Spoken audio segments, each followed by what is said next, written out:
ada perbedaan antara hari jadi Nganjuk dengan hari jadi Kabupaten Nganjuk. Hari jadi Nganjuk itu adalah konteks Nganjuk kuno di zaman Empu Sindok.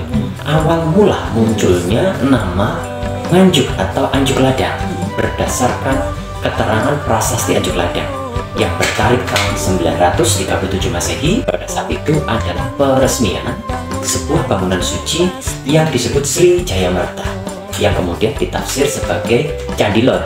Sementara Kabupaten Nganjuk itu baru lahir, baru ada, itu daerah kolonial.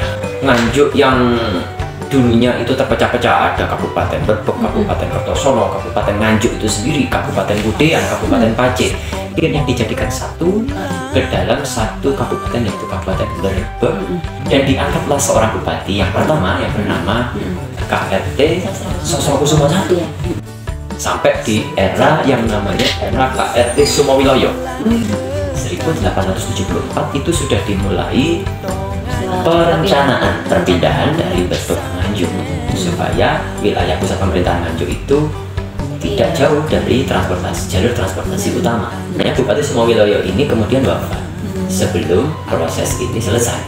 Akhirnya dilanjutkan oleh penggantinya, yaitu KRT Sosrokusumo III, tepatnya pada tanggal 6 Juni 1880 memasuki kantor pendopo yang baru di Nganjuk.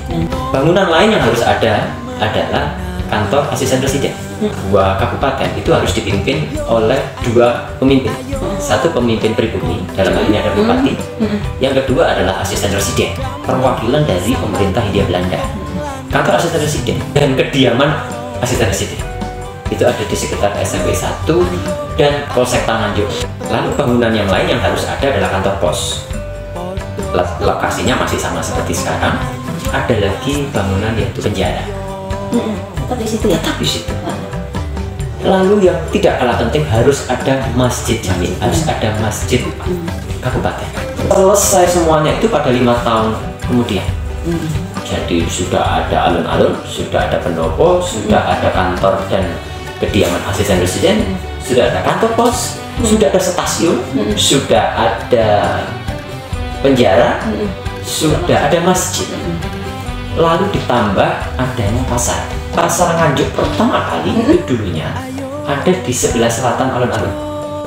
Mulai terlihat para pedagang-pedagang Tionghoa itu di sisi selatannya.